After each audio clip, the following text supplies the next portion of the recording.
I promise to always be honest about AI and what it's good for and its limitations, and I'm going to stay true to that today as well. I was hoping that the headline of this could be, I made a film with Sora in 1 hour, maybe 2 hours. It did not take 1 to 2 hours. It took much closer to 5.5, maybe 6 hours. I also want to say it's not the film I initially wanted to make.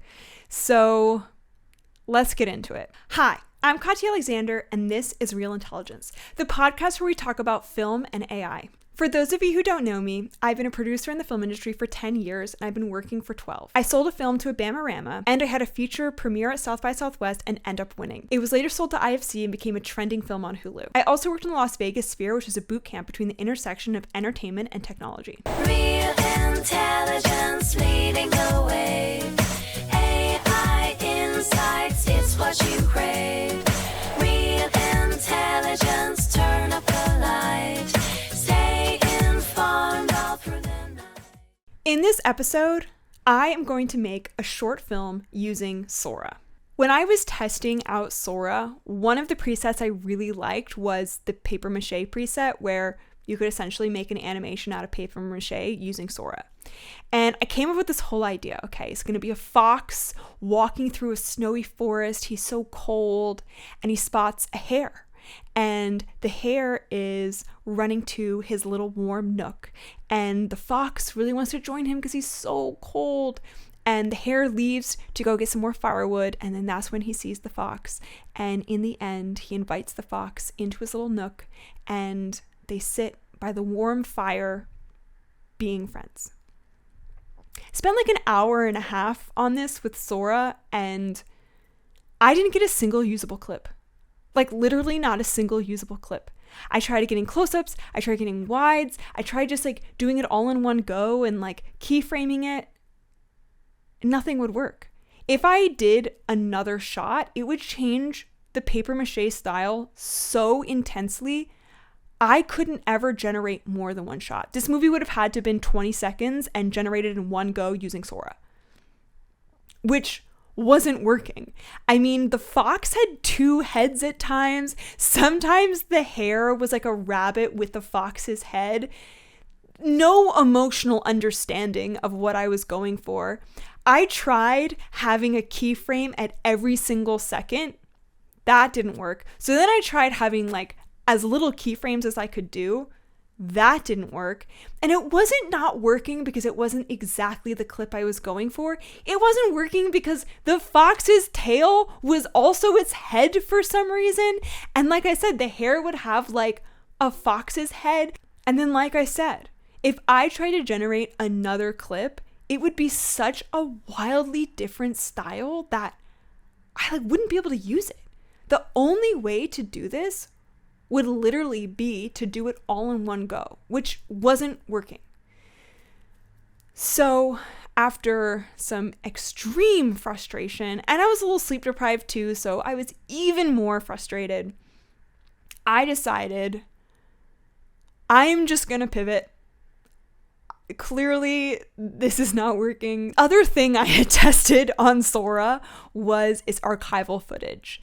And although I really hate it when an AI film is just like footage with a voiceover, I did make a film that's footage with a voiceover. I'm so sorry, but there are limitations to these tools. I mean, there really are. Right now, I'm making a series where I'm making a short film using AI.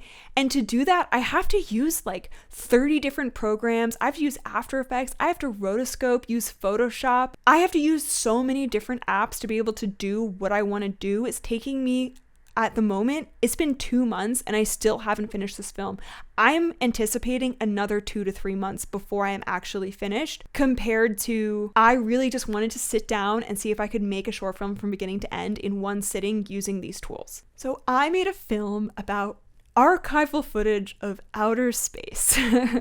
It was not the film that I wanted to make. It was my plan B that I didn't even know I needed to have off the top of my head, but I did. And the tools did it much better. I don't know if it's the fact that like all astronauts kind of look the same, so keeping them consistent was pretty easy, or if Sora just loves space. One of the reasons I thought of doing this was because one of the things I've used Sora for in the past pretty consistently is doing a lot of stuff in outer space. So I knew that Sora would do it really well, and Sora just loves outer space. Like if we're gonna anthropomorphize these things, like she is really into outer space. Make more movies about outer space. It's her passion project. I'm actually proud of it as a short film. Not a short film made with AI, but an actual short film. So I started with the rocket ship taking off, and let me tell you, Sora nailed it. I chose to do 720p because I wanted to have 2 clip options for every generation that I was doing, and I wanted to be able to do 20-second long clips. So I went with 720p. I'm actually going to up-res it using Topaz, which is another AI program, and so that I can actually have it be 1080 or 4K, whatever I choose to do later. I was kind of like piecing the film together in my head as I was generating this footage. I was trying to make a short film in a short amount of time, so I didn't write a script or anything. I just kind of came up with the script as I went. I had an idea in my head. I knew what the voiceover was going to be, so I knew some of the beats that I wanted to hit. So I kind of knew the footage that I wanted of them setting up the rocket. I wanted them wheeling the rocket out and setting the rocket up. I couldn't get good footage of them setting the rocket up, so I just went from wheeling it out to it launching, which, you know, AI has limitations, especially if you're trying to do it really, really quickly. The next footage I generated was the people in the actual cockpit of the plane. This was the moment I wanted to add some emotion. I wanted them to be afraid of this takeoff, and I told Sora that. And I think that Sora did a really good job. There was some flickering lights that were really cool that Sora added that I didn't add, and one of the astronauts in the 2-shot looked pretty afraid. Then I did some footage of the rocket in space. I wanted footage of the rocket separating and it kind of like going around Earth, and then like Earth disappearing, and then them landing on Mars and then walking around Mars. I knew what I wanted the last shot to be, which was Earth in the background, astronaut in the middle, sitting on Mars, and we're like looking at him. And you know what? Sora did a great job with it. It generated it. It did take a couple tries to get it, but who cares? It took a couple tries. I got it. So here's where the real work began. I downloaded all the footage that Sora generated. I threw it into Premiere and I started editing. So here's a really interesting thing about Sora that I already knew about it, but I don't know if all my viewers know. When Sora generates a clip, it's going to tend to be a couple of shots in one 20-second clip, which is one of the things I like about Sora. It gives you a little bit more variety for one generation. The other thing about it is some of it's going to be completely unusable. Even like just within a shot, like I've noticed with AI in general, the beginning of shots might be really good, and then it almost gets more and more confused as the shot goes on. So I cut a lot of the shots. Like anytime, like before, like someone sprouted another finger or something, I'd make sure to cut it. And I just kept trying to like look out for any little artifacts to make sure that the moments I'm using are without the artifacts. I also mix and matched footage a lot.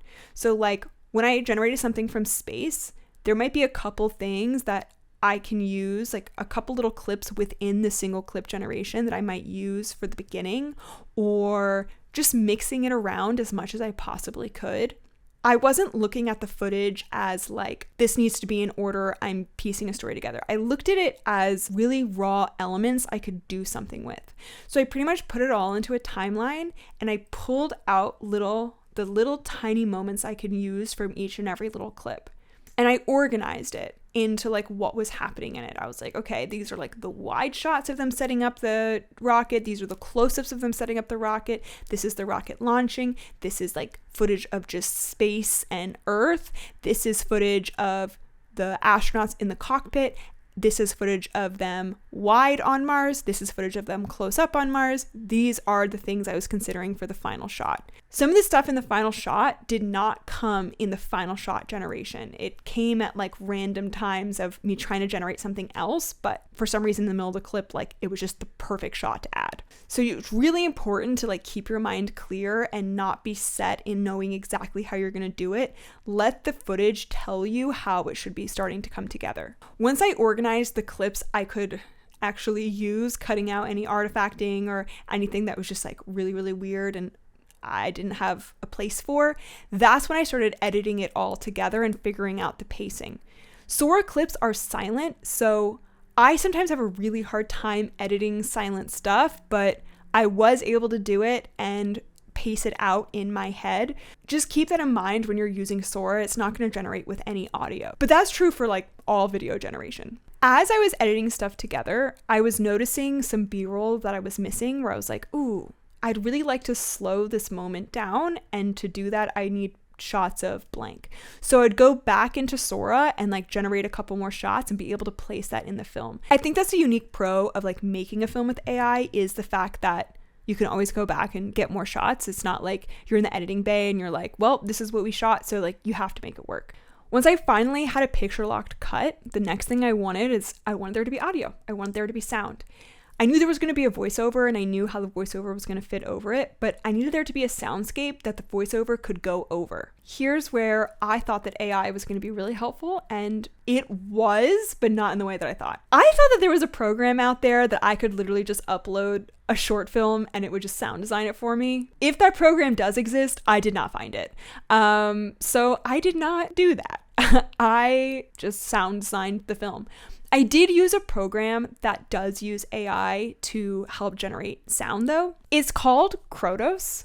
I think, again, a lot of these AI programs, I've seen them written, but I've never actually heard anybody say them before. But so I tried Krotos, and here's why Krotos was amazing. You could pick like a soundscape, let's say like a rainforest, and then there are all these little elements to the rainforest that you could decide, like, are the trees in the wind, like how loud are the insects and the birds and stuff like that. And you could sit there and personalize exactly what you want the soundscape to be, and then you can hit record and change it up. So let's say somebody's like walking through the forest and they're getting closer to a bird. You can make the bird get louder and louder and louder as the person is walking up to the bird, and then put that clip into your movie. Something I'll say about Krotos is I felt that it did have a limit on its options, but I was still able to make it work in a major way. And I know that that's how sound designers work anyway. The amount of times I've done like a sound warp, like brilliant idea or all the worlds colliding moment where we went online, found the sound of a shotgun, rewinded it, and slowed it down and like made it boomier. So I tried to approach this in a very similar way. Instead of being like, I need a sound of a rocket ship, I found like any little whooshing or boom sound I could find, and I started combining them together to create a rocket ship sound. It was the same thing with the rocket ship landing. I actually, to do the rocket ship landing, found a clip of a door closing, and then I slowed the clip down so it was like whoo, boom, and then I added all these like wind and fire and all these little effects that felt like they added some texture. Then I layered them all on top of each other, and then that's how I did the spaceship landing. I did that for every single soundscape. There wasn't a single moment that I had one layer of audio. Most of the time I had 6 to 9 layers of audio playing all at once. I think that's a big misconception that people have about filmmaking, and maybe AI, but definitely filmmaking in general, is you're going to be able to find the exact thing that you're looking for. You most likely won't find it. You have to create it. You have to find 9 different layers of some sort of audio that you're going to layer together to create the exact soundscape that you're going for. Or you're not going to be able to find a spaceship landing and you're just going to have to use a door. Like, there's all these different outside the box thinking that you have to have. I think this sometimes when people join AI without having a filmmaking background, that's one of the ways that they are very limited. They might not be within the habit of like making things work and making sure that you are getting exactly what you want by like bending things and pushing things in. I think sometimes a lot of new filmmakers think, okay, I'm just going to like put in a prompt and I'm going to get the thing that I want. You have to bend things to work if you want the film to be good and unique and interesting. So for the voiceover, my initial plan was to use 11 Labs, but I generated a couple of options from 11 Labs and it just like did not have the emotional weight that I really needed it to have. Hi, I'm leaving you this message to take with you. I'm so proud of you, my love. I will be watching the takeoff and thinking of you. I know that it's scary, but I also know there isn't a better man for this job. But at the same time, like doing a voiceover, I wanted a female voice. I am a woman with a voice. I could get that done pretty easily. So I decided just to record my own voice for the voiceover and then add a bunch of effects on it to make it sound like it was coming from a cell phone. I think ultimately that's why when I look back, the movie took 6 hours instead of my hopeful 1 to 2 hours, but I also got a better movie in the end. I also want to remind my audience, I didn't even make the film that I wanted to make. Could I make a movie in outer space with my resources and my budgets? Absolutely not. That's why I'm so glad I could make it with Sora and tell a story that I really wanted to tell. I couldn't be super clickbaity and say, oh, make a short film in 1 hour. Instead, I just made a short film in 6 hours, which is honestly still pretty good time. That's pretty good time. They told me that they were going to give this to you. So I'm sitting here in our beautiful living room recording this, you know, on that yellow couch that we saved all our money to get to college. And I'm looking at our daughter.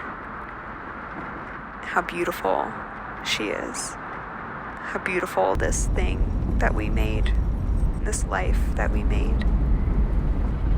I know what you are sacrificing. And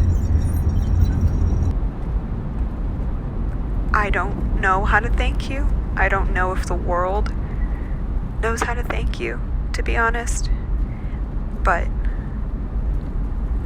we're trying to. I guess that's what this is. And I hope that you're seeing things that are changing your world, changing our world. And I know that this is the only way humanity can move forward. I wish it didn't have to be like this. You know, I just wish our daughter's taking some steps right now. She's so beautiful. She's just the most beautiful thing in the world, in the universe. But I hope you will be remembered. No hope. I know that you will be remembered. And you are the reason that people, even our daughter, even has a chance. So thank you for your sacrifice. I'm lying on the moon, my dear, I'll be there soon. It's a dark and starry place. My dear is here, is bright and we're 1,000 miles away.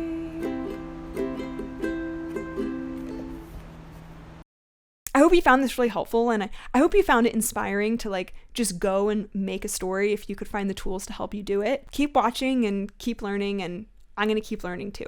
I'm Katya Alexander, and this is Real Intelligence. Make sure that you like, subscribe, and comment what you think about the film.